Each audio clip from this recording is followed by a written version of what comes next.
তারপর সে কোথায়, কেউ কেউ কাউকে জিজ্ঞেস করতে পারে সে কোথায়, তো সেটা ইংলিশে হবে ওয়ার ইজ হি, তো সেটা তামিল ভাষা হয়ে যাবে আওর এঙ্গে, আওর এঙ্গে। সে কবে আসবে, ইংলিশে বলবে হোয়েন উইল হি কাম, সেটা তামিল ভাষা হয়ে যাবে আবর এপ্পো আরুয়ে, আবর এপ্পো আরুয়ে। সে কখন আসবে, সেম কোশ্চেন ইংলিশে হবে হোয়েন উইল হি কাম, আবর এপ্পো আরুয়ে। ঠিক আছে, এখানে ভয়াকার রয়সু বয়াকার দেওয়া আছে, এখানে বয়াকার রয়সু বয়াকার আছে, দুটো একই, ভয় হবে। ঠিক আছে, বদে উচ্চারণ হবে, ভদেও হবে। তারপর আমরা আসবো এখানে সে আসবে না, ইংলিশ ভাষায় বলা হয় he would not come, he would not come. Tamil ভাষায় বলবে আবার ভারমাটা, আবার ভারমাটা। সে আর আসবে না, সে আর আসবে না, ইংলিশ হবে he will not come again, he will not come again. Tamil ভাষা হয়ে যাবে আবার ইনর ভারমাট্টা, আবার ইনর ভারমাট্টা।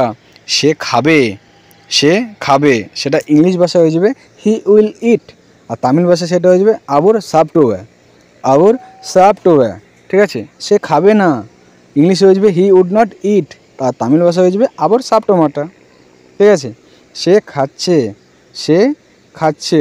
ঠিক আছে, সেটা ইংলিশে হয়ে যাবে হি ইজ ইটিং, আর তামিল ভাষা হয়ে যাবে আবুর সাপটেটে এরকে, আবর সাপটেটে এরকে। ঠিক আছে, সে যাবে, বাংলা বলা হয় সে যাবে, তো সেই তামিল ভাষা হবে হি উইল গো, আর সেটা তামিল ভাষা হয়ে যাবে আবর পোবে। ঠিক আছে, আবর পোবে।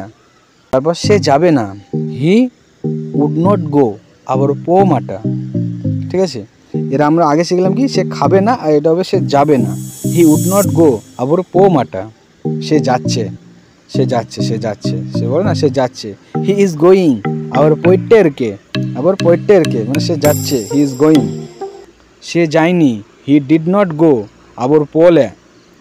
বাংলা ভাষা বলা হয় বেঙ্গলি সে যায়নি, Tamil English he did not go, আর তামিল আবর পোলে। ঠিক আছে।